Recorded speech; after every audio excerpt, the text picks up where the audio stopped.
요한계시록 7장 1절부터 제가 봉독하겠습니다. 이 일 후에 내가 네 천사가 땅 네 모퉁이에 선 것을 보니 땅의 사방에 바람을 붙잡아 바람으로 하여금 땅에나 바다에나 각종 나무에 불지 못하게 하더라. 또 봄에 다른 천사가 살아계신 하나님의 인을 가지고 해돋는 데로부터 올라와서 땅과 바다를 해롭게 할 권세를 얻은 네 천사를 향하여 큰 소리로 외쳐 가로되 우리가 우리 하나님의 종들의 이마에 인치기까지 땅이나 바다나 나무나 해하지 말라 하더라. 내가 입맞은 자의 수를 들으니 이스라엘 자손의 각 지파 중에서 맞은 자들이 14만 4천이니. 오늘은 요한계시록 강의 27번째 시간입니다.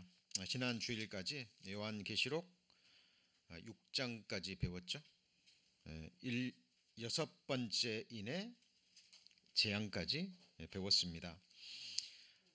아직 나팔과 대접 재앙은 배우지 않았지만 6번째 인까지의 그 재앙의 내용이 7년 환란 동안에 내릴 그 재앙의 전체를 포함하고 있다라는 사실을 배우셨죠? 특히 6번째 재앙은 마지막 전쟁입니다. 아마겟돈 전쟁과 함께 지금 우리가 살고 있는 이 땅이, 이 지구가 다시 재편성되는 전쟁으로 만신창이가 돼버린 이 세상을 다시 새롭게 에덴 동산처럼 다시 새롭게 바꾸시는 바로 그 모습이라는 것을 또 배웠습니다. 바로 이 말씀이죠.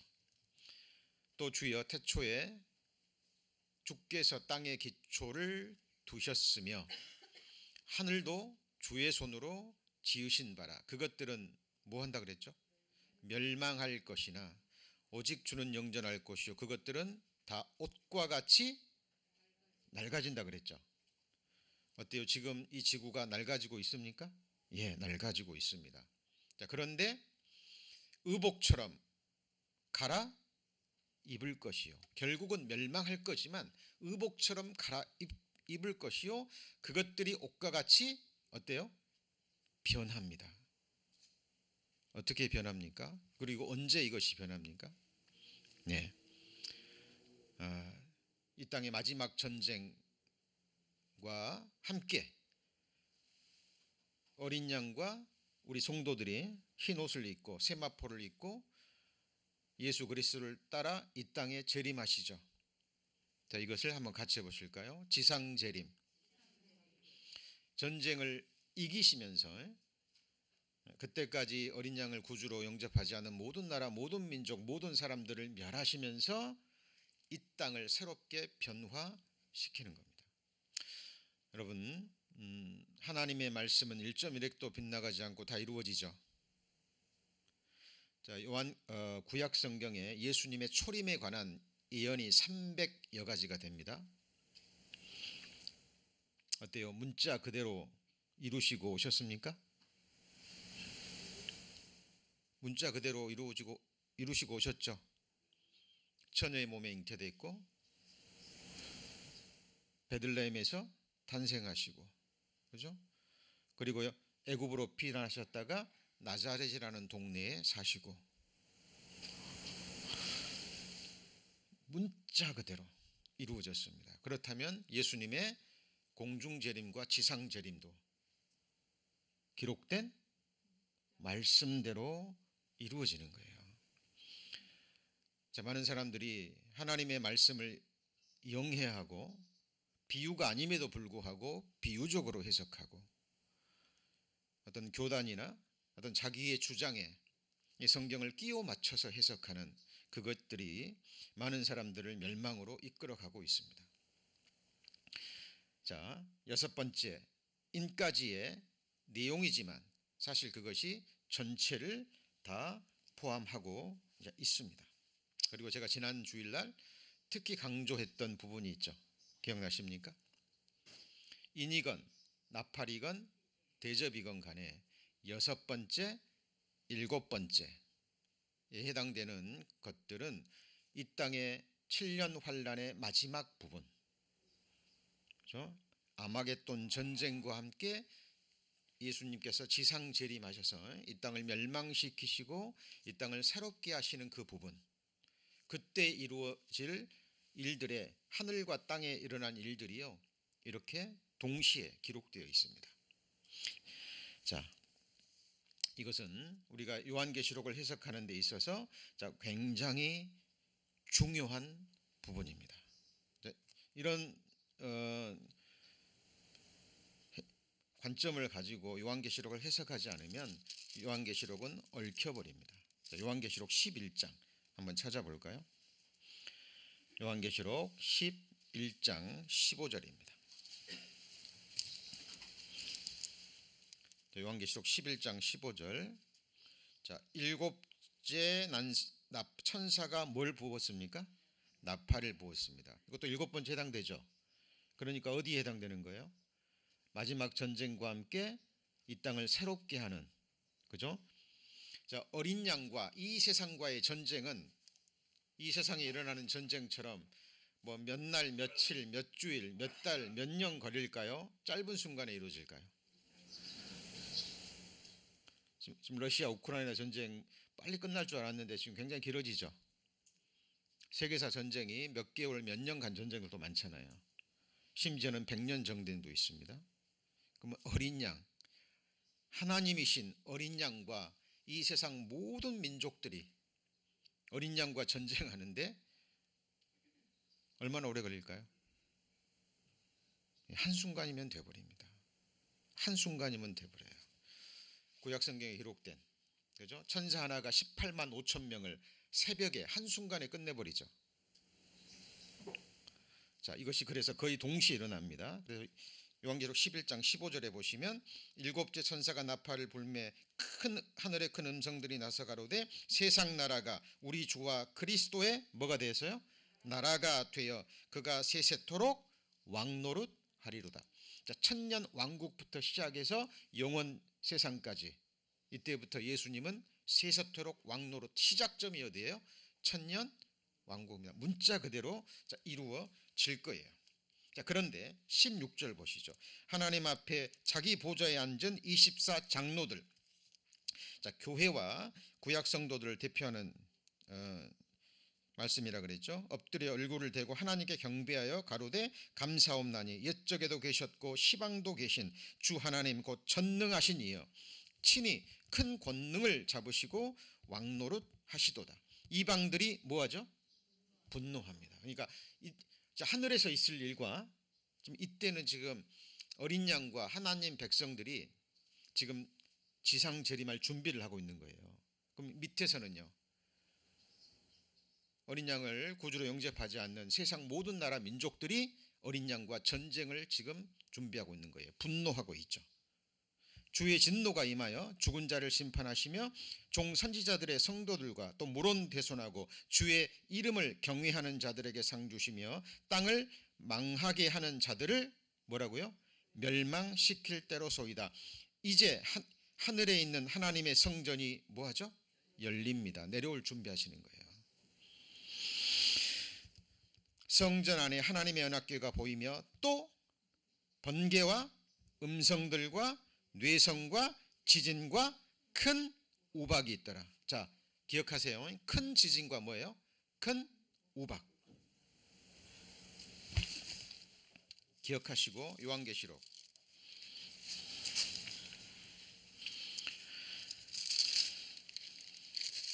6장 12절. 내가 보니 무슨 째인이에요? 6째인을 떼실 때에 뭐가 나죠? 큰 지진이 나며. 자, 큰 지진이 여러 번 나는 거예요. 아니면 똑같은 사건을 지금 반복해서 설명하는 거예요. 똑같은 사건을 반복해서 설명하는 겁니다. 큰 지진이 나며 해가 총단같이 검어지고 온 달이 피같이 되며 하늘의 별들이 떨어지죠. 맞습니까? 그리고 14절 하늘은 종이축이 말린 것 같이 떠나가고 선과 섬이 제자리에서 옮겨집니다. 이게 뭐 하는 거예요? 지구가 재편성되는 겁니다. 그때가 되면 지금의 지도는 아무 의미가 없을 거예요.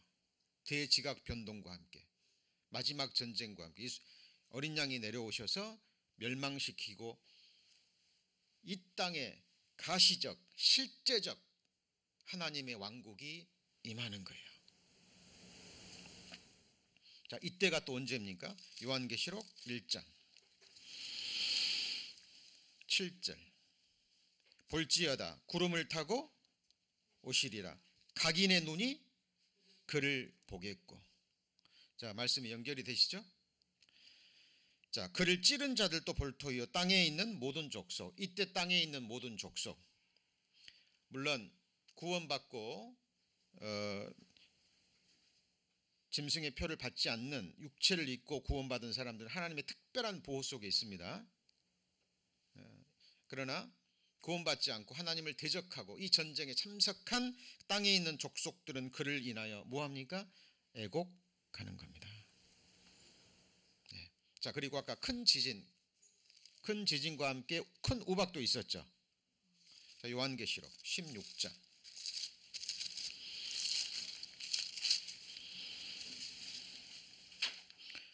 20절 18절부터 볼까요? 번개와 음성들과 내성이 있고 또 뭐가 있죠? 큰 지진. 이거는 17절에 일곱째 뭐예요? 대접이죠. 그러니까 동일한 사건 마지막 부분을 여기서도 조금 저기서도 조금 해서 설명하고 있는 거예요. 요한이 본 것은 시간적 연대적 사건이 아니라 사도 요한이 바라본 순서예요. 시간적으로 이루어진 것이 아니라 마지막도 봤다가 그리고 또 중간 부분을 봤다가, 맞죠? 그렇게 기록이 된 겁니다. 자, 그리고 21절 보세요. 또 중수가 한 달란트나 되는 뭐죠? 큰 우박이 이렇게 되는 겁니다. 자, 그럼 하나님께서 왜 동일한 사건을 여기서도 조금 저기서도 조금 할까요? 자, 이사야 28장입니다. 이사야 28장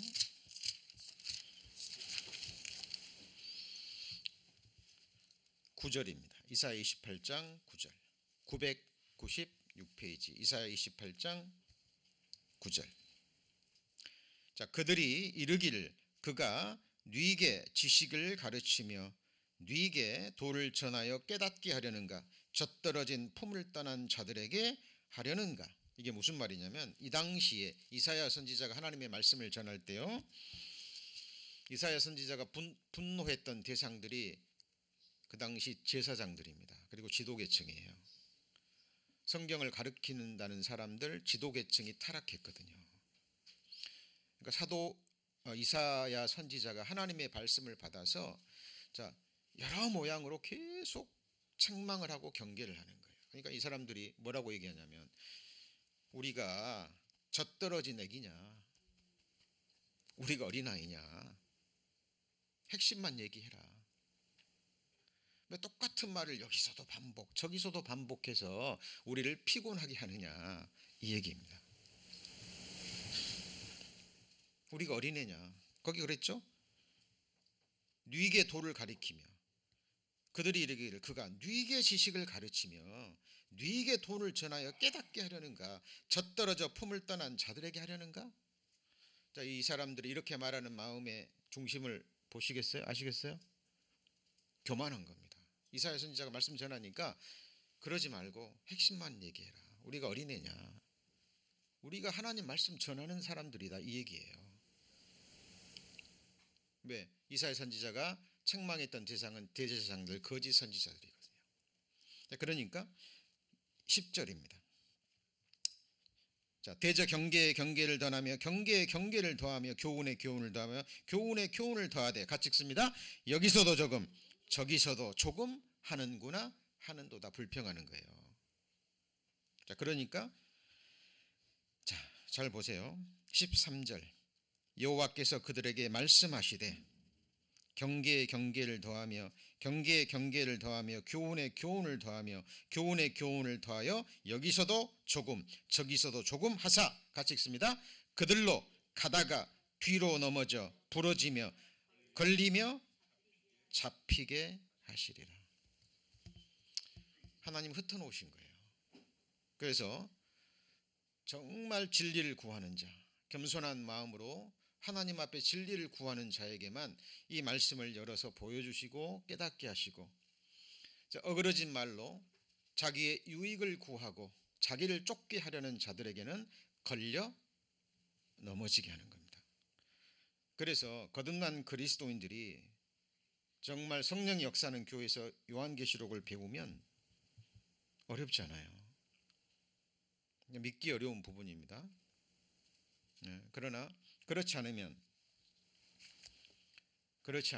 하나님이 흩어버리시는 겁니다. 그래서 요한계시록을 인과 나팔 대접 시간적 순서로 해버리면 성경이 풀어지지 않고 어려워지는 것입니다. 그래서 여섯 번째, 일곱 번째, 인이건 나팔이건 대접이건 7년 환란의 무슨 부분이에요? 마지막 부분에 대한 기록입니다. 요한계시록 7장 다시 넘어갑니다. 7장 1절에 보시면 이 일 후에 그랬습니다. 이 일 후에, 그러니까 이제 여섯 번째 재앙이 끝난 다음에 일로 해석하면 또 안 된다니까요. 이 일 후에 내가 보니 그랬죠. 그럼 이거는 여섯 번째 일을 보다가 또 과거로 돌아가서 어느 순간을 또 본 거예요. 하나님이 그걸 보여주신 거예요. 이렇게. 그리고 기록한 겁니다. 이 일 후에 내가 보니 내 천사가 땅 내 모퉁이에 선 것을 보니 땅의 사방에 바람을 붙잡아 바람으로 하여금 땅이나 바다의 각종 나무에 뭐라 그랬죠? 불지 못하게 하라. 이것이 어떤 시기인가는 제가 설명을 이제 드리겠습니다. 근데 이제 이따 설명을 드려보시면 알겠지만 이것이 7년 환란 초반기에 일어난 일이에요. 성경이 연대손으로 해석되지 않고 중간에 끼어들었죠. 그래서 학자들은 이것을 삽입된 성경, 삽입경, 줄여서 삽경이라고 부릅니다. 그래서 7장 한번 기록해 놓아 보시죠.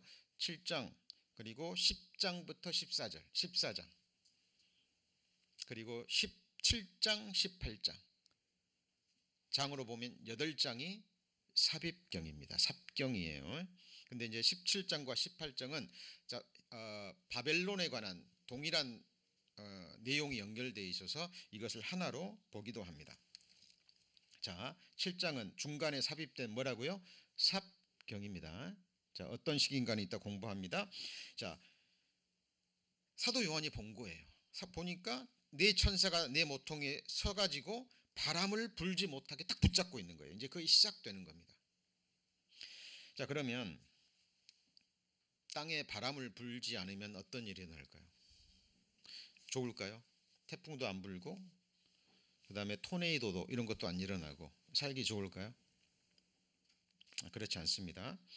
인류 역사상 노아 홍수 이후에, 노아 홍수 전에는 바람이 없었습니다. 안개만 땅에 올라와서 적셨고 물층이 있었기 때문에 온도 차이도 없고 기압차도 없고 바람도 없었어요. 완전히 다른. 그러나 물층이 사라진 이후에, 노아 홍수 이후에 바람은 한 번도 없어 본 적이 없습니다. 만약 바람이 불지 않으면 어떤 일이 일어나냐면 우리는 살 수가 없어요. 이 땅에 먹을 것이 사라져 버립니다. 바람이 불지 않으면 농사가 아예 불가능한다 그럽니다. 그렇죠? 꽃가루가 뭐에 의해서요? 바람에 의해서 움직입니다. 수정도 바람이 있어야 되고 염분, 꽃가루 이런 것들이 바람이 있어야만 수정이 되고 또 꽃을 피고 열매를 맺힌다고 합니다. 우리 화분 우리 갖고 오시는 자매님이 주일날 오시면 항상 바람을 선풍기를 틀어 놓습니다. 보셨습니까? 이 안에 있는 안에 있는 나무들도 창문을 열어놓던가, 안 그러면 선풍기라도 씌워 줘야 되는 거예요. 그리고 번개가 칠 때 어때요? 번개가 칠 때 공기에 있는 질소와 함께 실산비료가 만들어지죠. 그렇죠? 바람이 불지 않으면 구름도 움직임이 없고, 그렇죠? 자, 그래서 이 바람이 불지 않으면 땅과 강과 바다가 재앙이 시작되는 거예요. 먹을 것이 사라집니다. 이게 뭐죠? 같이 해보시죠. 기근의 재앙.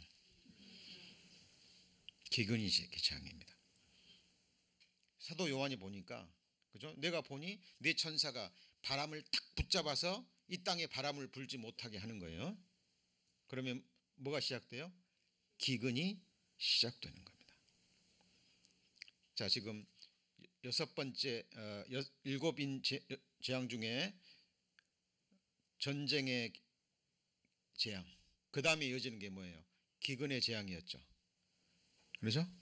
자, 이 시기가 지금 언제인지 이제 타임라인이 잡히시죠? 자, 그런데 보세요. 불지 못하게 하니까 2절입니다. 또 내가 보니 다른 천사가 살아계신 하나님의 뭐를 가지고요? 인을 가지고, 잘 따라오셔야 됩니다. 해돋는 데로부터 올라와서 땅과 바다를 해롭게 할 권세를 얻은 네 천사를 향하여 큰 소리로 외쳐 가로되, 여기 나오죠. 땅과 바다를 해롭게 할, 땅이 해로움을 당하면, 바다가 해로움을 당하면 어떻게 되죠?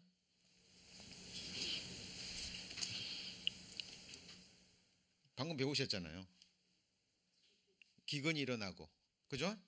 바다의 생물이 사라집니다. 바다의 생물이 사라지죠. 자, 태풍이 불지 않으면 어떻게 되냐면, 여기 중앙일보 한 논설위원이 쓴 이제 글입니다. 우리는 태풍을 두려워합니다. 하지만 그 태풍이 없으면 삶의 기반이 되는 바다가 바닥부터 썩는 것을 어찌할 수 없게 된다. 결국 태풍은 피하곤 싶지만 또 없어서는 안 될 바다의 종아리다. 사람의 힘만으로 바다를 깨끗이 할 수 있을까? 없다. 하지만 태풍은 일순간에 바다를 한번 뒤집어 바다의 건강함을 회복하게 만든다. 이 태풍이 때를 따라 부어주지 않잖아요. 그러면 바다 깊은 속까지 산소가 공급되지 않는답니다. 부족해요. 바다 생물이 멸절해버리고요, 바다가 썩어버린답니다. 그러니까 먹을 것이 사라지는 거예요. 네 천사가 땅과 바다를 해야 할 권세를 가지고 있죠.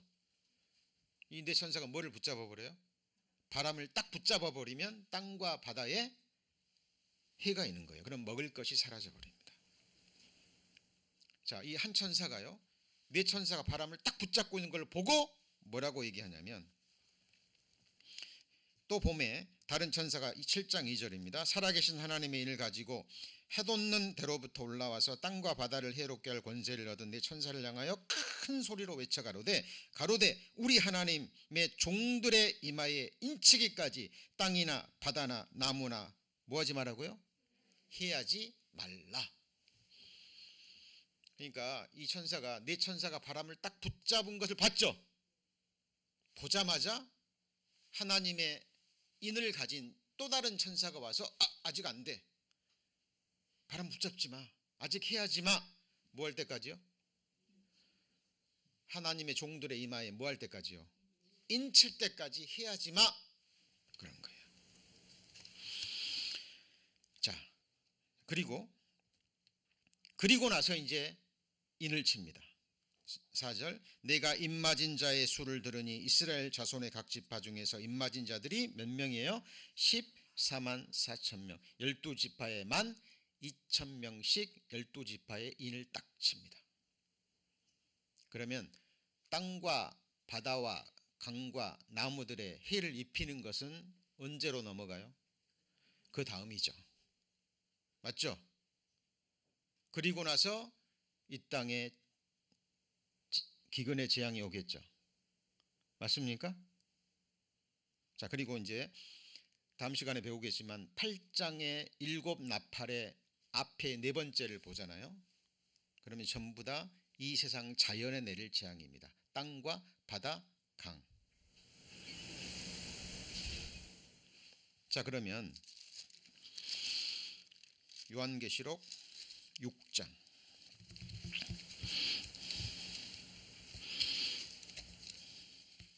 5절에 셋째 인을 떼실 때 때가 들으니 첫째 생물이 말하되 오라 하기로 내가 검은 말이 나오는데 그 탄 자가 손에 뭘 들었죠? 저울을 들었습니다. 그리고 뒤에 보면 한 데나리온의 밀 한 대요 한 데나리온의 벌이 석 대로다. 맞죠? 자, 그리고 그러니까 이때가 바로 이제 재앙이잖아요. 기근 재앙이죠. 그러면은 인치는 기간이 그 전이죠. 맞습니까? 자, 성경을 여기서도 조금 어떻게 해요? 저기서 조금 하나님이 타임라인을 알 수 있게끔 성경에 기록해 놓으신 거예요. 근데 하나님이 열어주지 않으면, 깨닫게 해주지 않으면, 이제 겸손한 마음으로 하나님이 여기서도 조금 저기서도 조금 하면 받아들여야 되는데, 그러죠? 자, 그리고요 여기서 우리가 또 생각해 될 게, 특히 이제 이단들이 이런 구조를 가지고 사람들을 미혹합니다. 거기 보시면 하나님의 인을 가진 자가 어디로부터 와요? 네? 해돋는 데로부터 옵니다. 해돋는 데가 어디예요? 동쪽이죠. 우리나라가 어디 있어요? 동쪽에 있습니다. 동방 예의지구. 그래서 동방의 의인 들어보셨습니까? 이단들은요 이 동쪽을 대한민국으로 해석해요. 대표적인 인물이 신천지의 이만희라는 사람 들어보셨습니까? 옛날에 신앙촌 들어보셨죠? 그 전도관 통일교에 몸담았던 사람이 나와서 교단을 창시했죠. 그게 신천지예요.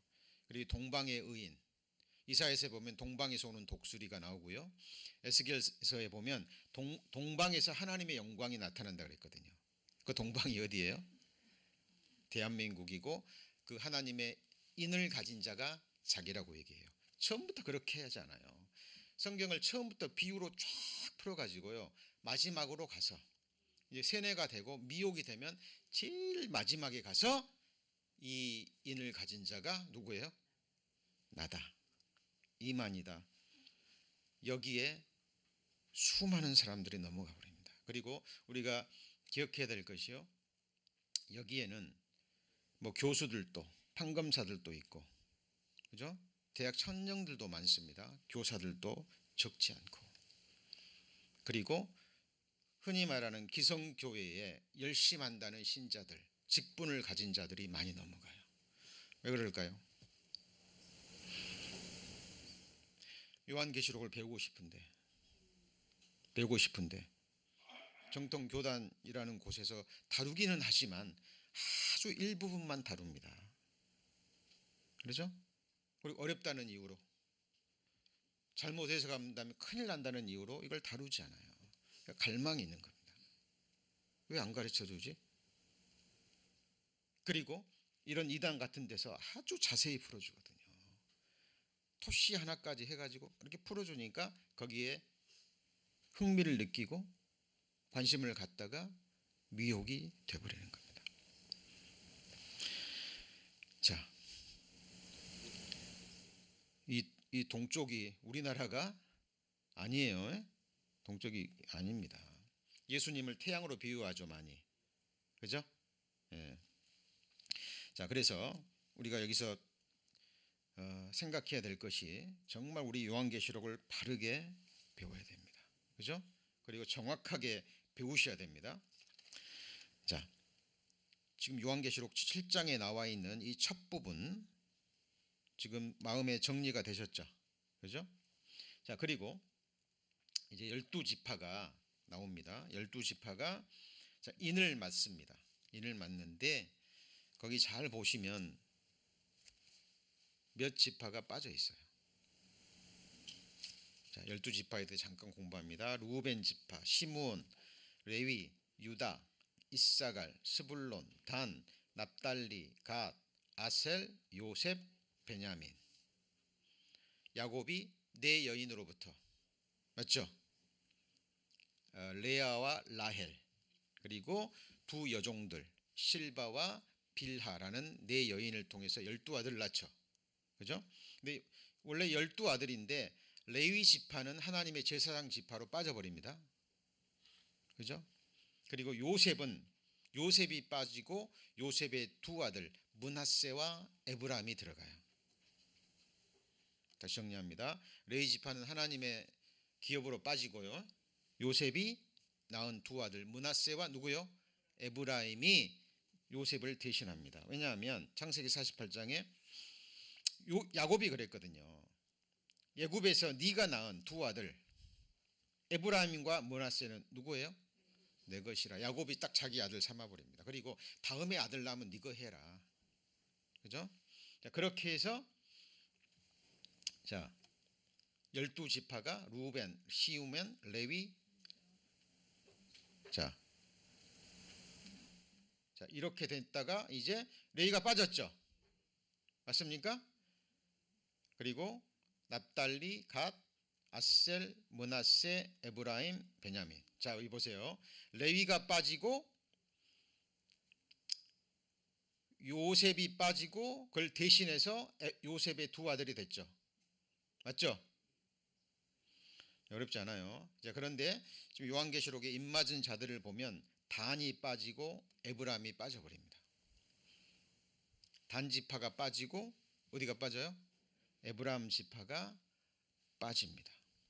그리고 입맞은 지파는 다시 레위 지파가 들어오고 요셉 지파가 들어와요. 확인해 보시면 그렇게 됩니다. 그래서 입맞은 자가 유다, 루벤, 갓, 아셀, 납달리, 므낫세, 갓, 레위, 이사갈, 스불론, 요셉, 어떻게 해요? 베냐민. 자, 그럼 가시 두 번 나왔습니까? 예, 아이고. 자, 하여튼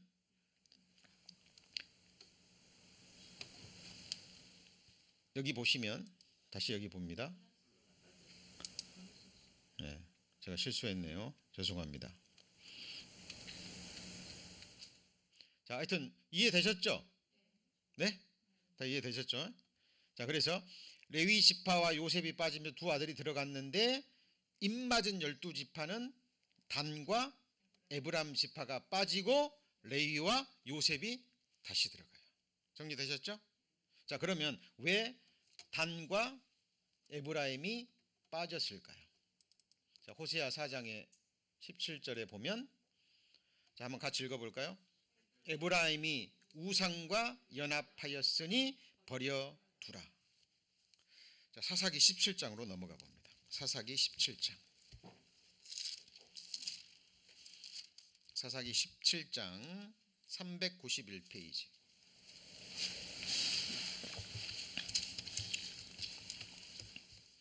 17장 1절에 보면 391페이지입니다. 에브라임 산지에 미가라 이름하는 누가 있어요? 사람이 있습니다. 이게 어디 사람이에요? 에브라임 지파 사람입니다. 미가라는 사람이요. 자, 이 당시에 6절에 보시면 그때는 이스라엘에 왕이 없으므로 사람마다 어떻게 행했습니까? 자기 소견에 옳은 대로 행한 겁니다. 물론 눈에 보이는 왕도 없었지만 그 마음의 중심의 왕이 하나님의 왕이 아니었어요. 말씀이 없으니까 하나님이 왕되지 않으니까 전부 다 자기 소견대로 행한 거예요. 그러니까 조상 때로부터 내려오는 그죠? 레위 지파가 제사장이 돼서 하나님께 제사 드리고 그랬잖아요. 그죠? 근데 이제는 완전히 모든 질서가 깨져 버린 겁니다. 근데 이 에브람 지파 미가라는 사람이요. 자기 마음대로 우상을 만들어 놓고 자기 아들을 제사장 삼아요. 근데 그러다가 떠돌이 레위 지파를 만납니다. 그리고 어디서 들은 얘기는 있어가지고요. 너 레위 지파냐? 그러면 너 우리 집에 와서 제사장 해라. 내가 월급 줄게. 그래가지고 월급쟁이 제사장으로 들어갑니다. 떠돌이 레위 지파가. 그런데 나중에 단 지파가 이 미가의 집에 유숙하면서 딱 보니까 레위 지파가 제사장이 돼가지고 이렇게 제사진 걸 보거든요.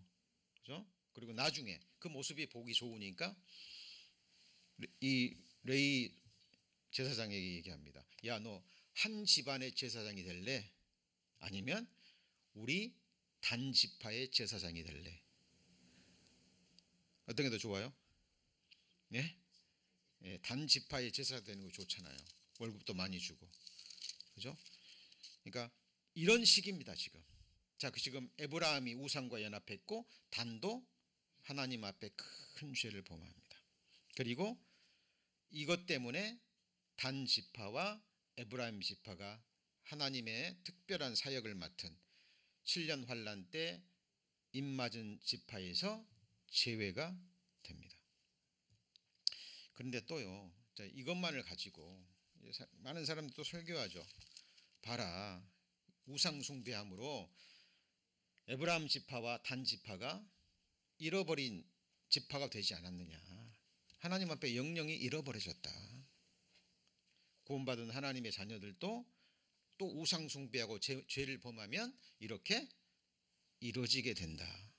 또 이렇게 성경을 왜곡해서 가르치는 사람들이 있습니다.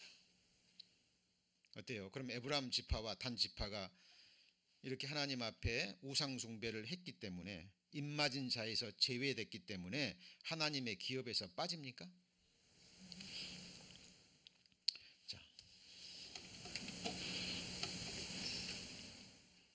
자, 성경 한번 찾아봅니다. 에스겔 48장입니다. 에스겔 48장 1절에서 5절. 에스겔 48장 1절에서 5절. 에스겔 48장 1절에서 5절 1228페이지 에스겔 48장 1절에서 5절까지 빨리 한번 찾아보세요. 단 지파와 에브라임 지파가 빠졌는지.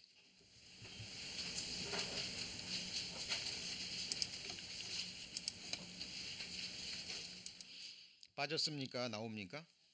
나오죠. 1절 마지막까지 단의 분깃이요. 자, 5절 후반부에 에브라임의 뭐예요? 분깃이요. 이게 천년 왕국 때 12지파가 땅을 분배받는데 에브라임 지파도 분깃을 받고 단의 지파도 분깃을 받죠. 맞습니까? 자, 우리가 성경에 불가운데 얻은 구원을 받은 사람이 나옵니다. 부끄러운 구원이죠. 구원받은 그리스도인들이 계속 죄를 범하면 하나님의 사역에 쓰임 받지 않아요.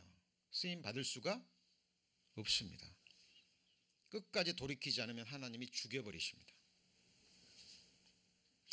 여러분, 야곱의 12아들의 장자가 누구예요? 르우벤입니다. 근데 르우벤이 자기 아버지의 후초와 간통을 합니다. 원래 이스라엘의 장자권의 통치권과 함께 장자권이 주어져요. 근데 르우벤이요, 뺏겨버립니다. 통치권은 유다에게, 그죠? 장자권은 요셉에게 뺏겨버려요. 그러면 르우벤이 완전히 멸망해 버립니까? 아니에요. 르우벤 지파 나와요, 안 나와요? 나옵니다. 자, 우리 구원받은 그리스도인들이 하나님 앞에 잘못 삽니다. 그럼 하나님 앞에 계속 징계가 있어요. 주시고자 하는 복을 못 받고 받은 복도 빼앗기고 하나님 앞에 쓰임 받지 못합니다. 그러나 정말 거듭난 것이 분명하다면 권세와 상급과 영광은 못 받지만 영원히 버려지지는 않아요. 이것이 성경의 가르침입니다. 자, 아까 야곱의 장자 르우벤이 아버지의 후처를 범했죠. 그죠? 예. 그런데 그 지파 가운데 들어있고 땅도 받습니다. 고린도전서 5장 5절에 보면 세상 사람들도 범하지 않는 죄를 범해요. 그게 뭡니까? 아비의 하체를 범해버립니다. 그러니까 아버지의 후처를 또 간음을 한 거예요. 죄예요, 아니에요? 세상 사람들도 범하지 않는 끔찍한 죄입니다. 근데 그리스도인이라는 사람이 그런 죄를 범해요. 회개하지 않습니다. 하나님이 그 사람을 같이 해보시죠. 사탄에 내어주고 죽여버린 겁니다. 그러나 같이 해보죠. 영은 주 예수의 날에 구원 얻게 하려 함이라. 자, 이 말씀을 오해하시면 안 됩니다. 구원받은 그리스도인들이 죄를 범해도 천국 간다라는 그런 의미는 아니에요. 그러나 구원받은 그리스도인들 죄를 범할 수 있어요, 없어요? 있습니다. 어때요? 우리가 뭘 하나님 앞에 해서 율법 지켜서 구원받았습니까? 우리가 한 것은 우리가 죄인이구나, 지옥 갈 죄인이구나 깨달았죠? 처음부터 끝까지 온전한 하나님의 은혜로만 구원받은 거예요. 구원받은 이후에 행함은 하나님 앞에 쓰임 받느냐 받지 못하느냐, 그리고 하나님 나라에서 하나님의 영광과 권세를 받느냐 못 받느냐, 그 문제예요. 제가 왜 말씀을 드리냐면 이 입맞은 자에서 두 지파가 제외됐으니까 이거는 잃어버린 지파입니다. 버려진 지파입니다. 여러분도 똑바로 사십시오. 이렇게 해서 정말 잘못된 설교들이요 너무나 많이 이루어지고 있습니다. 그죠? 자, 우리는 정신을 정말 똑바로 차리고요, 하나님의 말씀을 배우되 정말 바르게 배우셔야 됩니다. 자, 그리고 요한계시록 7장 다시 넘어갑니다. 자, 7장 3절에 가로되 우리가 우리 하나님의 뭐에 누구에게 인을 칩니까? 종들에게. 그럼 하나님의 종이 하는 일이 뭘까요? 하나님의 종이 하는 일이 가장 중요한 일이 뭘까요? 저와 여러분도 다 하나님의 종이죠. 그죠?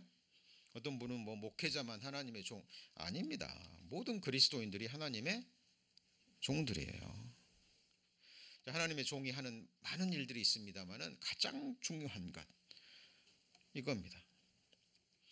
바울과 우리를 쫓아와서 소리질러 가로되 이 사람들은 지극히 높은 하나님의 뭐로요? 종으로 구원의 길을 너희에게 전하는 자라.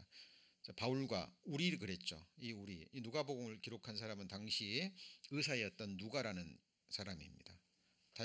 바울과 함께 했던 것 같아요. 바울과 우리를 쫓아서 소리질러 가로되 이 사람들은 귀신 들린 여종입니다. 귀신 들린 여종이 바울과 그 일행들을 향해서 이 사람들은 하나님의 종으로 구원의 길을 너희에게 전하는 자라. 그러니까 하나님의 종의 가장 중요한 게 뭐예요? 복음 전하는 거예요. 복음 전하는 겁니다. 자, 디도서 1장. 디도서 1장입니다.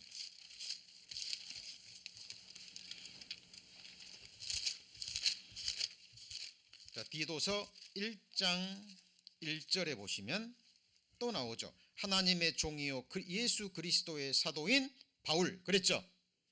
맞습니까? 2절에 영생의 소망을 인하여 영생의 소망을 인함이라. 이 영생은 거짓이 없으신 하나님이 영원한 때 전부터 약속하신 것인데 자기 때에 자기의 말씀을 전도로 나타내셨으니. 같이 읽습니다. 전도는 우리 구주 하나님의 명령대로 내게 맡기신 것이라. 하나님의 종이 하는 일은 가장 중요한 건 뭐예요? 복음 전파입니다. 그죠? 구원의 길을 전하는 거예요. 예수 그리스도를 선포하는 겁니다.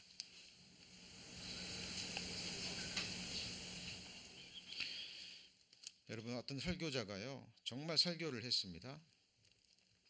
야, 정말 그 설교자 설교 잘하는구나 이러면 잘못 전한 거예요. 야, 예수 그리스도야말로 정말 나의 메시아구나. 예수 그리스도야말로 정말 살아계신 하나님의 아들이구나. 예. 몸된 교회에서 선포되는 것은 오직 예수 그리스도입니다. 자, 그러면 지금 입 맞은 자들, 그들이 누구예요? 요한계시록 7장 다시 넘어갑니다. 네 천사가 지금 바람을 딱 붙잡고 땅과 바다와 강을 헤아려 하니까 하나님의 인을 가진 천사가 아직 안 돼. 아직 안 돼. 내가 하나님의 종들의 이마에 인치지까지 해야지 마. 그리고 인을 치기 시작합니다. 누구한테 인쳐요? 하나님의 종. 그럼 이들이 입 맞고 나서 한 게 뭘까요? 한 게 뭐예요? 방금 배우셨잖아요. 전도하는 거예요. 예수 그리스도는 그리스도라. 특히 유대인을 대상으로 너희 조상이 죽었던 죽였던 우리 조상이 죽였던 예수가 바로 누구예요?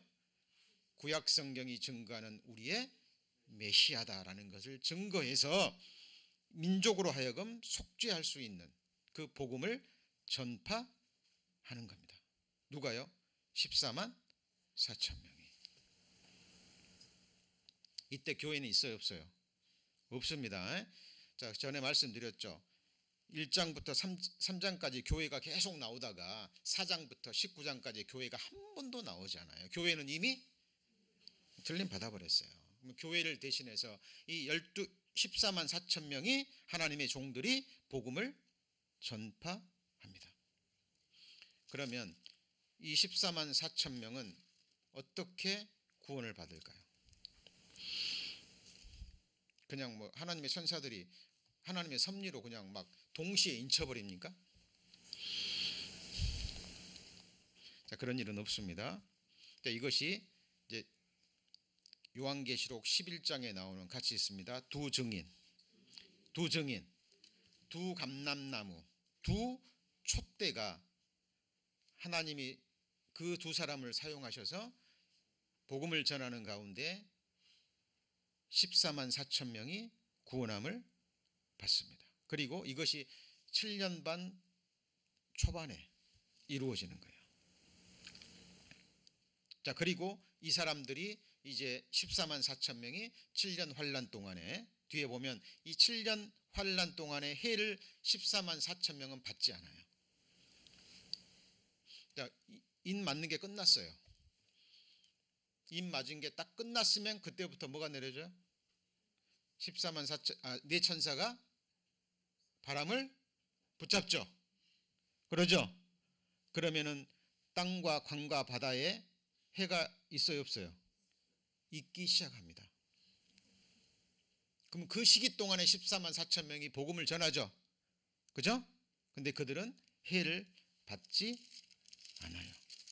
성경에 그렇게 나옵니다. 요한계시록 9장 4절 9장 4절에 보시면 저희에게 이르시되 땅의 풀이나 푸른 것이나 각종 수목은 해하지 말고 같이 읽습니다. 오직 이마에 하나님의 인 맞지 아닌 사람들만 해하라 하시더라. 자, 그리고 요한계시록 8장 넘어갑니다. 8장 6절 8장 6절에 보시면 일곱 나팔 가진 일곱 천사가 앞에 있는 일곱째는 또 다음에 설명드립니다. 8장 6절에 일곱 나팔 가진 천사가 나팔을 불기를 예비하더라. 첫째 천사가 나팔을 부니 피 섞인 우박과 불이 나서 어디에 쏟아져요? 뭐가 해를 입습니까? 땅이 해를 입히죠. 이러면 농사가 안 되겠죠. 기근이 시작되겠죠. 맞습니까? 그러면 이것이 요한계시록 6장에 나오는 셋째인 기근 전의 일이죠. 자, 두 번째 볼까요? 둘째 천사가 나팔을 부니 불 붙는 큰 상과 같은 것이 어디에 던져집니까? 바다에 던짐에 바다의 3분의 1이 피가 되고 바다 가운데 생명 가진 피조물들의 3분의 1이 뭐하고요? 죽고 배들의 3분의 1이 깨어지더라. 여러분 바다에 상선들이 얼마나 많이 다니는 줄 아시죠? 그죠? 다 깨어질 겁니다. 여러분 우리 팬데믹으로 인해서요 이 항만에 물건이 딱 막혀버리니까 물건들이 값이 막 치솟았죠. 그죠? 아이케아의 물건들이 없어지고 뭐 식탁 주문했는데 몇 개월이 걸리고 그러면은 물건 가격이 오를까요, 안 오를까요? 오릅니다, 여러분. 그죠?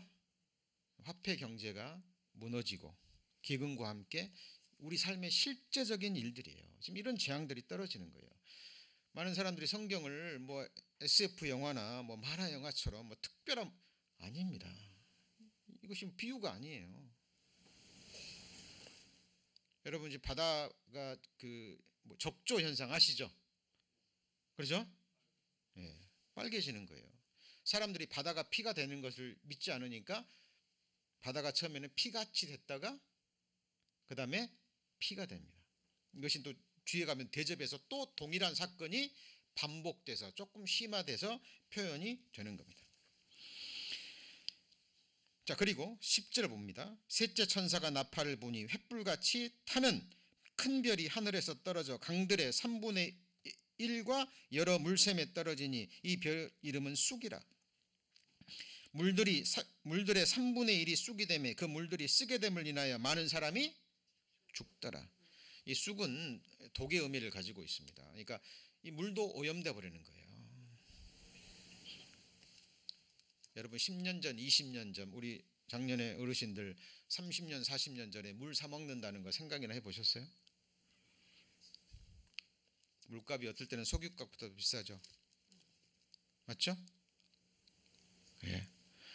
여러분 이때 가면 물도 이렇게 되고요. 사람들이 극한 고통 속에 들어갈 겁니다. 지금 그 징조가 보이고 있죠. 한쪽 편에서 지금 전쟁 한번 딱 일어나니까 석유값 뛴 거 보세요. 가스값 뛴 거 보십시오. 우리의 삶과 직결되는 문제입니다. 우리 자매님들 좀 장 보는 거 무서우시다고 그럽니다. 네. 여러분 지금 우리는 7년 환란에 일어날 일들의 지금 징조를 실제로 보고 있는 겁니다. 자,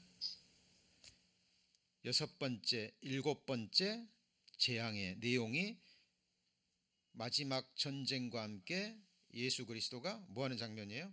지상 재림하셔서 이제 이 세상을 멸망시키고 이 땅에 천년 왕국을 세우기 위해서 지구를 재편성하는 그 내용이라는 사실입니다. 자, 그리고 요한계시록 7장 이 사람들의 14만 4천 명의 하나님의 종들의 이제 역사를 통해서 결과가 어떻게 되느냐, 결과 그것이 9절입니다. 9절, 7장 9절. 이 일 후에 내가 보니 각 나라와 족속과 백성과 방언에서 아무라도 능히 셀 수 없는 뭐라 그랬죠? 큰 무리가 무엇을 입고요? 흰 옷을 입고 손에 종려가지를 들고 보좌 앞과 어린 양 앞에 서서 큰 소리로 외쳐가로되 구원하심이 보좌에 앉으신 우리 하나님과 어린 양의 있도다. 모든 천사가 보좌와 장로들과 네 생물의 주위에 있다가 섰다가 보좌 앞에 엎드려 얼굴을 대고 하나님께 경배하여 가로되 아멘. 찬송과 영광과 지혜와 감사와 존귀와 능력과 힘이 우리 하나님께 세세토록 있을지어다. 아멘. 이 14만 4천 명의 하나님의 종들의 사역의 결과가 7년 환란 동안 구원받은 이 무리가 어디 서 있어요? 하늘에 서 있잖아요 지금. 근데 이들은요 10장 후반부에 읽어보면 자 16절 저희가 다시 뭐하지도 않고요 줄이지도 않고. 그러면 7년 환란 동안에 이 사람들이 구원받고 줄였다는 얘기죠. 맞습니까? 그리고 목마르지도 아니하고 목말랐다는 거예요. 14만 4천 명의 말씀을 듣고 구원함을 받았는데 이 사람들은 이 땅에서 고난을 받아요. 이 사람들 7년 환란 동안에 구원 못 받았죠. 맞습니까? 하나님의 은혜의 기간, 복음을 듣고 회개하고 복음만 믿으면 되는데 그 은혜의 기간 동안에 복음을 거절했던 사람들이죠.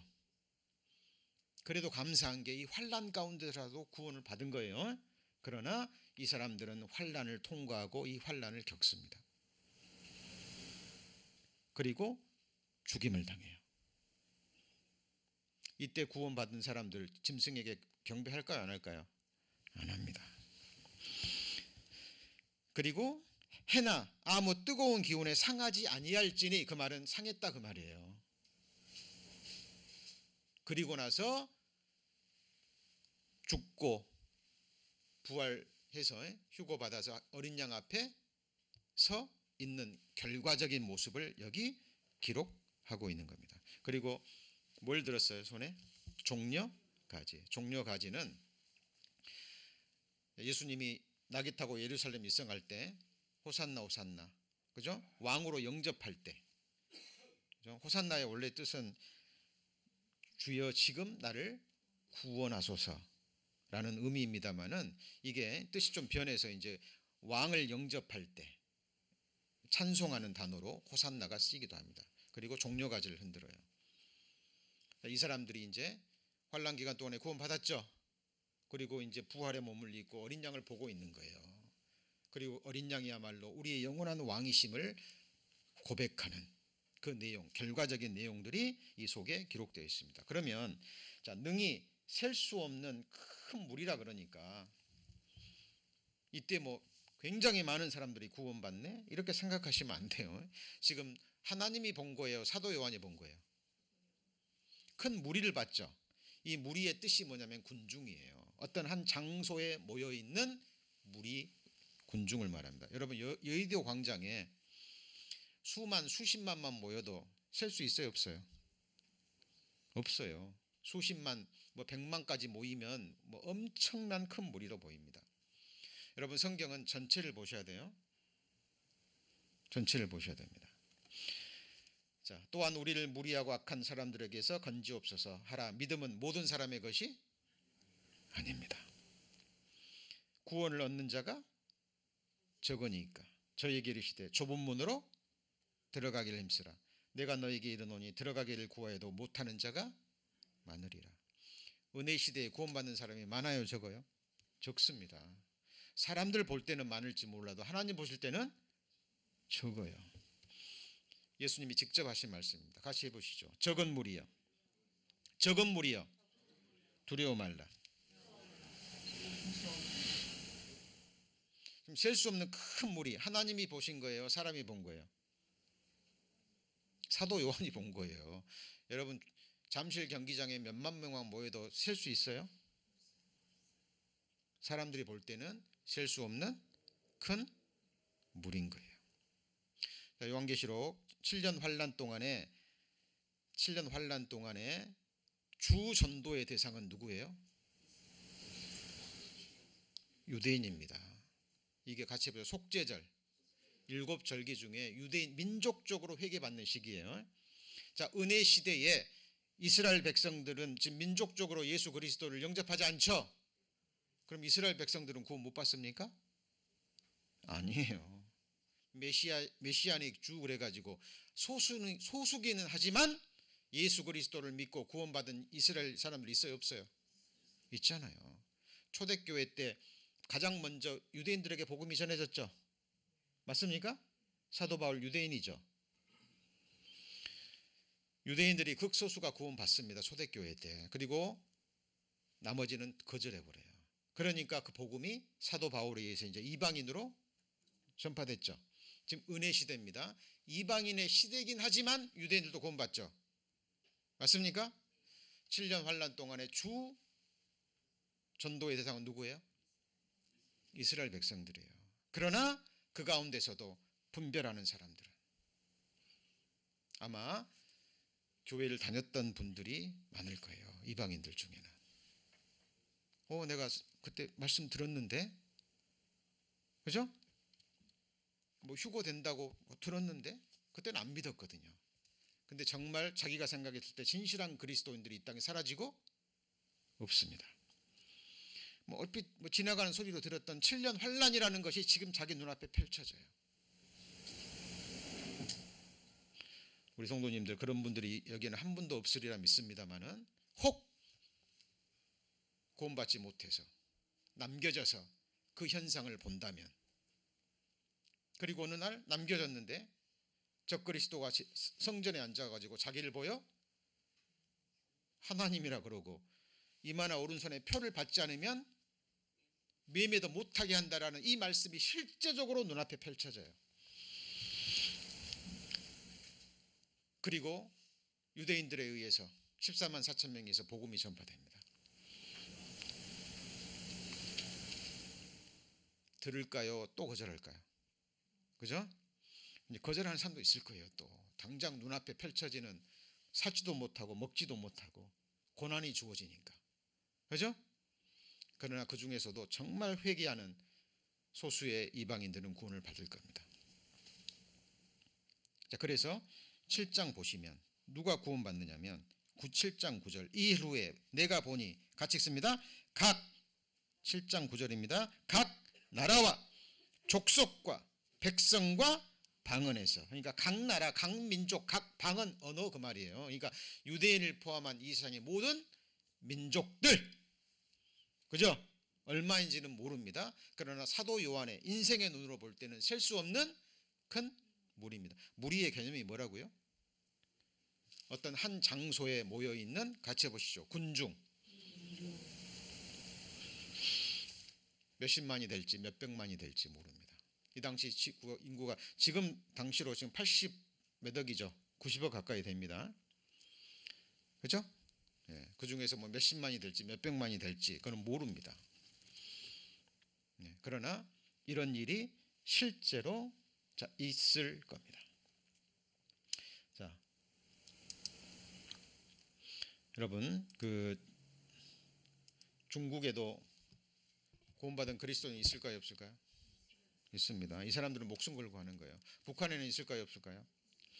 있습니다. 러시아에는요, 있습니다. 이 사람들은 목숨 걸고 신앙생활 하는 거예요.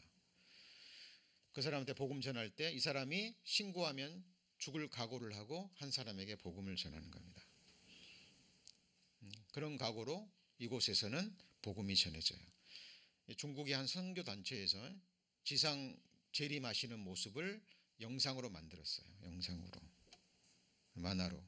근데 이게 정확하게 성경적입니다. 요한계시록 19장입니다. 이 내용이거든요. 자, 이거 보시고 마치겠습니다. 19장 11절, 19장 11절. 또 내가 하늘이 뭐한 걸 보니요? 열린 것을 보니 백마와 탄자가 있으니 그 이름은 충신과 진실이라. 그가 공의로 심판하며 뭐하죠? 싸우리라. 그 눈이 불꽃 같고 그 머리에 많은 면류관이 있고 또 이름 쓴 것이 있으니 하나가 있으니 자기밖에 아는 자가 없고 그가 피 뿌린 옷을 입었는데 그 이름은 하나님의 말씀이라. 누구죠? 예수 그리스도입니다. 하늘에 있는 군대들이 희고 깨끗한 뭘 입어요? 세마포를 입고. 세마포는 성도들만 있는 거예요. 천사들은 입어요, 안 입어요? 안 입습니다. 누구예요? 우리들이에요. 우리가 지상 재림하면서 아마겟돈 전쟁에 참여하는 겁니다. 제가 아까 말씀드렸죠. 300여 가지가 넘는 구약 성경의 예수님의 초림의 예언이 문자 그대로 이루어졌어요? 맞습니까? 그럼 재림할 때는요, 문자 그대로 이루어질 겁니다. 여러분, 우리가 믿는 건 뭐죠? 같이 해보시죠. 기록된 말씀. 기록된 말씀밖에 넘어가지 마라 그랬죠. 1.1핵도 더하거나 빼지 말라. 천지가 없어지더라도 내 말에 1.1핵은 없어지지 않고 다 이루리라. 저와 여러분, 예수님이 지상 재림할 때 그 뒤에 백마를 타고 예수님을 따를 겁니다. 우리가 함께 예수님과 함께 철장을 가지고 이 세상 나라를 깨트리는 거예요. SF 영화가 아닙니다. 자, 이 영상을 한번 보시죠.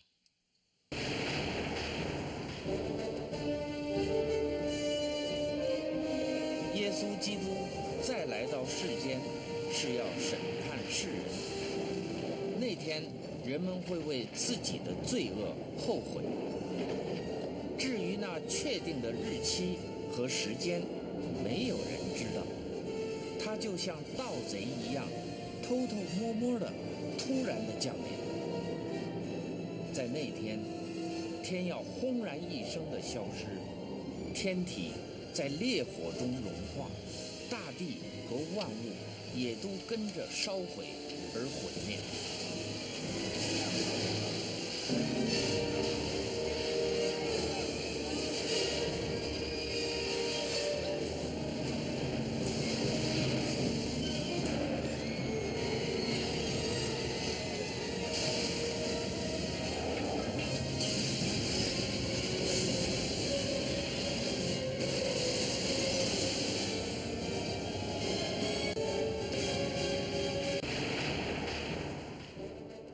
장면이요. 이 장면이 이제 요한계시록 17장 18장에 나오는, 같이 볼까요? 무너졌도다. 무너졌도다. 큰 성 바벨론이요. 하나님이 세우지 않는 모든 나라, 민족, 모든 건물, 모든 것들은 이렇게 무너집니다. 우크라이나 러시아 전쟁 보셨죠? 그 건물 하나, 병원 건물, 뭐 방송국 건물, 공항, 그거 세우는데 엄청난 돈이 쏟아부어졌죠. 맞습니까? 폭탄 하나에 완전히 무너져 내버려버립니다. 자, 그리고요, 오늘 소식지에 이 그림 나오셔죠. 바로 이 그림입니다. 그죠? 그리고 지금 이단들이요, 특히 이만희 그 사람이 14만 4천 명이 자기들이라고 얘기해요. 누구라고 얘기해요? 자기들. 그러니까 이만희가 인쳐야만 구원받는 거예요. 14만 4천 명이 훨씬 넘어가 버렸습니다. 여러분 대단하죠? 그러니까 뭐라고 그러는지 아세요? 성경에 보면 쭉정이와 알곡이 나오죠. 그죠? 그리고 들어왔다가 분별하고 나간 사람들 있어요, 없어요? 있죠? 뭐라고 가르친 줄 아세요? 이제 20만 30만 막 되니까요, 이제 교리를 변경합니다. 뭐라고요? 이 중에 가짜가 있다, 쭉정이가 있다, 가라지가 있다. 흩어지지 않고 나가지 않고 알곡인 14만 4천 명에 들어야 된다. 알곡이 되려면 전도의 열매가 있어야 된다.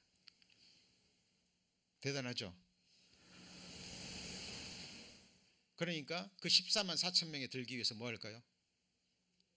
예? 완전히 헌신해 버립니다. 자기가 진짜라는 것을 14만 4천 명에 들기 위해서. 여러분, 하나님 말씀을 어떻게 배워야 됩니까? 네? 자세히 배우고 바르게 배워야 됩니다. 또 정통 교단에서는요, 14만 4천 명을 교회라고 해석해 버립니다. 그러면 우리는 다시 오시는 주님을 기다리는 것이 아니라 환란을 기다려야 돼요. 뭘 기다려야 돼요? 환란을 기다려야 된다니까요. 왜? 교회가 이 환란을 통과해야 되니까 이제 각오하셔야 됩니다. 7년 환란이 오면 이 환란 속에 들어갑니다. 끝까지 짐승의 표 받지 않고 견디셔야 됩니다. 이렇게 설교하는 거예요. 여러분, 말씀을 분별하지 못하면 망합니다. 그죠? 자, 우리는 7년 환란 되기 전에 뭐예요?